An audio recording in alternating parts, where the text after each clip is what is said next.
ciudad de Río Cuarto cumple 118 años, un lugar que alberga la historia de la ciudad, una gran parte de la historia de la ciudad. Por eso hoy queríamos conversar con Joaquín Albornoz, quien forma parte de la Organización de Derechos Humanos La Huella. Gracias, Joaquín. ¿Cómo estás? Buen día. ¿Cómo va? Buen día. Joaquín, bueno, me gustaría que nos cuentes un poquito la historia del lugar que, bueno, cumple 118 años y que es un lugar muy importante para la ciudad de Río Cuarto. ¿Por qué decimos esto? Bueno, nosotros hace 4 años empezamos a indagar sobre la historia del ex Buen Pastor, que bien como decía fue la ex cárcel correccional y asilo de mujeres de Río Cuarto, pero que en realidad tenía, digamos, su alcance a toda la región, porque también había un montón de nenas que provenían de la región. En ese sentido, a partir de la investigación, nosotros como egresados y ex estudiantes del Colegio Santa Eufrasia, que es el colegio que funciona ahí actualmente en el edificio, empezamos a entrevistar a personas que habían pasado por el lugar, no solo a presas políticas que habían estado ahí durante la dictadura, sino también asiladas, maestras, personas que habían trabajado ahí y demás. Como decíamos, el ex Buen Pastor era un lugar pensado para corregir a las mujeres, digamos. O al menos ese era como el objetivo central, digamos.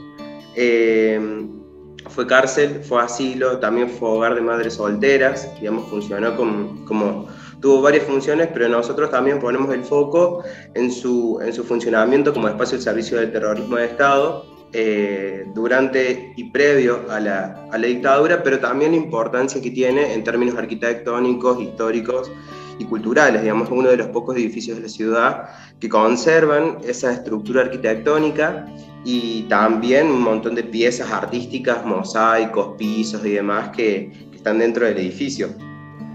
Joaquín, sí. ¿En qué lugar se encuentra precisamente el Buen Pastor? Se encuentra a 7 cuadras de la Plaza Central, en la esquina de Santiago del Estero y Colón. Bien, bien. Me decías, un lugar que estuvo al servicio de la dictadura, del terrorismo de Estado. ¿Por qué decimos esto? Contanos un poquito acerca de esta otra parte de la historia oscura de nuestra Argentina. Bueno, porque en realidad a partir de 1975, en el Buen Pastor, como también en otros sitios y espacios para la memoria de la ciudad, se empiezan a utilizar como centros de detención, digamos, y por allí pasaron, presas políticas que después fueron derivadas a otros lugares y demás. Pero nosotros también en ese sentido hablamos de la importancia de recuperar ese espacio como espacio de promoción de derechos también, ¿no? Esto bueno, la memoria nos sirve también para conquistar derechos, para garantizar derechos. Entonces consideramos que la refuncionalización y la recuperación que estamos proponiendo de ese lugar tiene que orientarse en ese sentido, que nos tiene que permitir pensar en un espacio de reflexión, de debate y de acción alrededor de los derechos del hoy, del presente, digamos, que recordando el pasado podemos empezar a trabajar y a garantizar en estos tiempos, sobre todo, que es muy importante también, ¿no? ¿Qué es lo que les gustaría, en qué les gustaría que se transforme el ex Buen Pastor?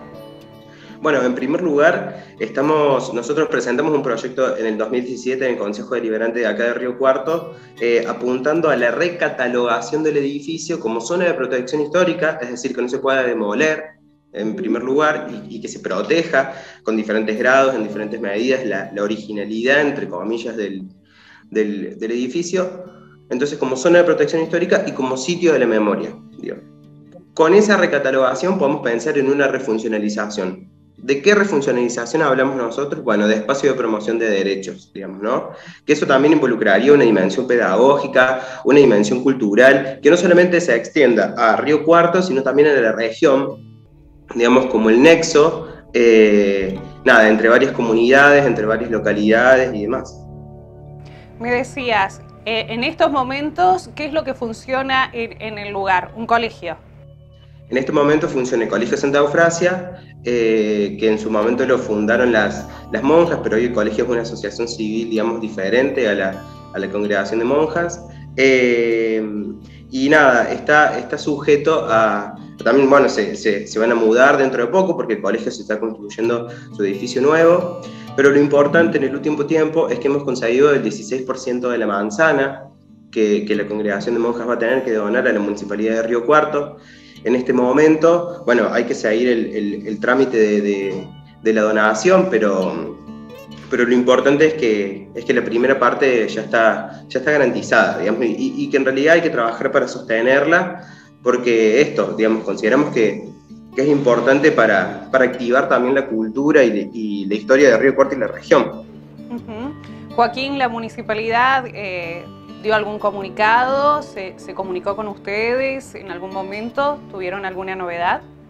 Hemos tenido un trabajo conjunto, digamos, sobre todo a inicios del proyecto, para poder pensar y ver cómo se puede pensar en la recatalogación del edificio, pero en realidad lo que resta ahora es ponerse a trabajar en la donación de ese espacio, en la donación del 16%, y en realidad empezar a proyectar también esto que decíamos, esta propuesta de refuncionalizarlo como espacio de promoción de derechos, con estas dimensiones que te decía, culturales, pedagógicas y demás, como tienen también sus casas de las culturas, algunas localidades de la región y demás, digamos, con un formato bastante similar.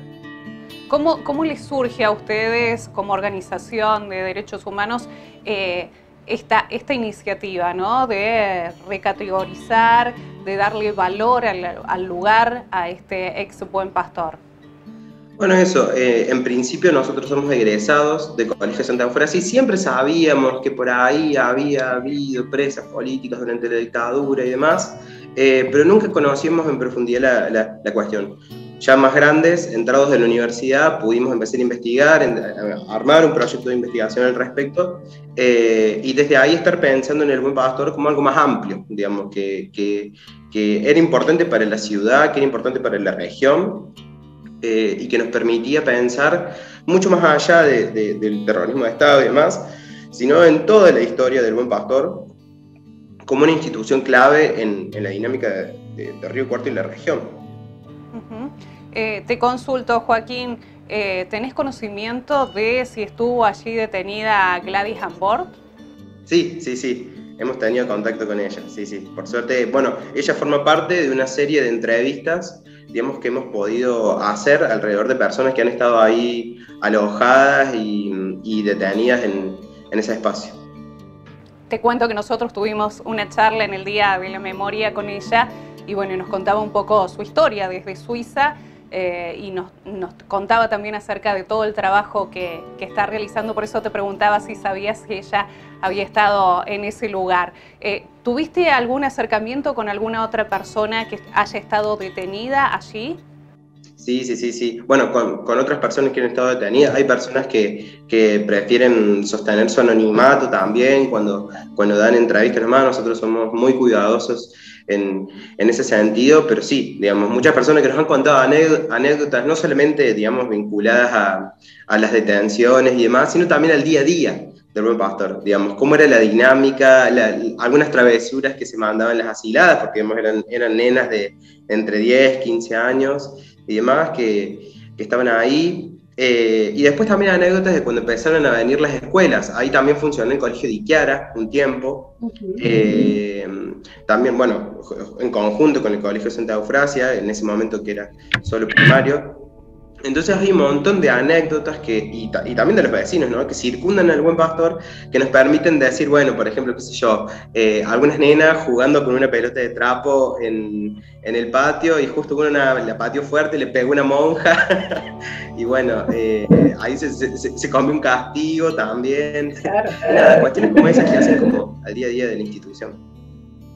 Joaquín, bueno, contanos un poquito acerca del trabajo que ustedes realizan como organización. Recuerdo, La Huella es el nombre que ustedes se han puesto, ¿no? Nosotros somos La Huella, formamos parte de la Asamblea Permanente por los Derechos Humanos, que es un organismo histórico a nivel nacional, que ya viene trabajando desde incluso antes de la dictadura, y también de la Mesa Provincial de Trabajo por los Derechos Humanos, que también nuclea algunos otros sitios de la memoria, o gente que está vinculada, como por ejemplo La Perla, Campo de la Ribera, otros espacios que también son icónicos en en la provincia.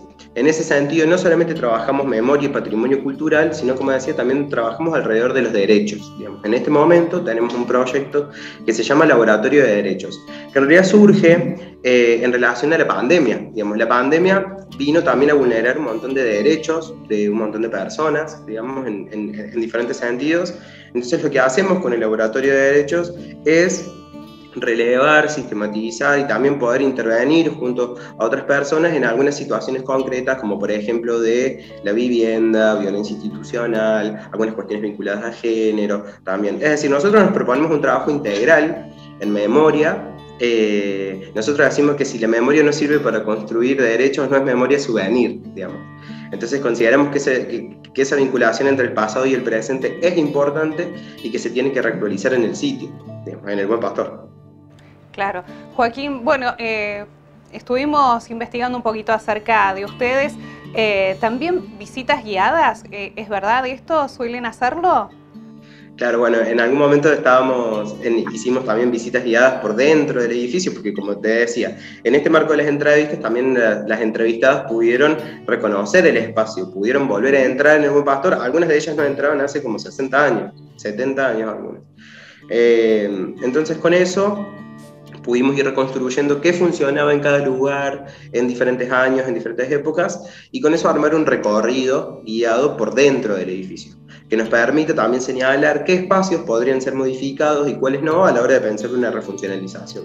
Son datos muy precisos, muy puntuales, que están también sustentados en planos y cuestiones arquitectónicas del lugar, y que nos permiten justamente esto, construir un relato acerca de cómo funcionaba la institución y poder acompañar a los visitantes del edificio en un recorrido de, nada, justamente eso, conocer cómo era el Buen Pastor. Ahora el desafío es ir por fuera del Buen Pastor también y empezar a visualizar la ciudad también, y la vinculación del Buen Pastor y la ciudad, no solamente con el resto de los espacios de la memoria, sino también con el resto del patrimonio cultural y arquitectónico que tiene Río Cuarto.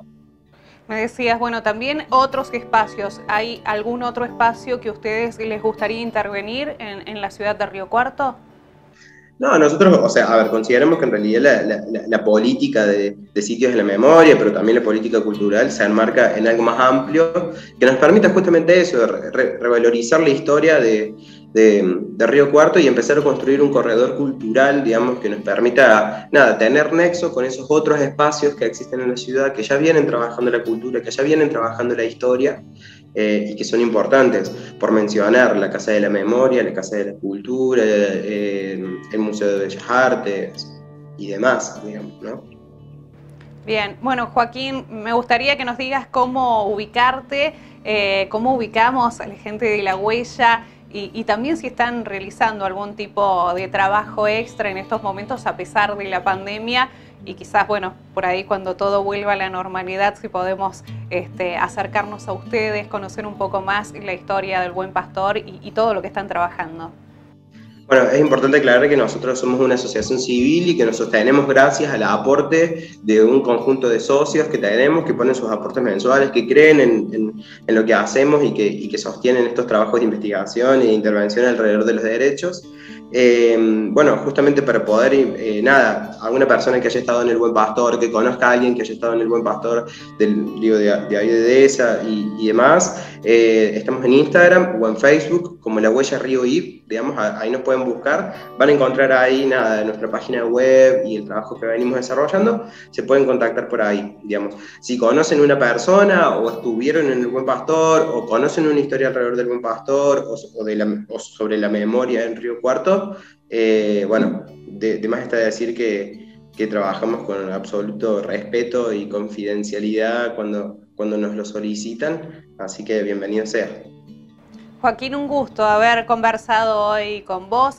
Bueno, gracias por contarnos un poquito más acerca de la historia del Buen Pastor en Río Cuarto y esperemos que este proyecto que ustedes han presentado llegue a buen puerto. Sí, muchísimas gracias. Un saludo para toda la audiencia también. Un abrazo.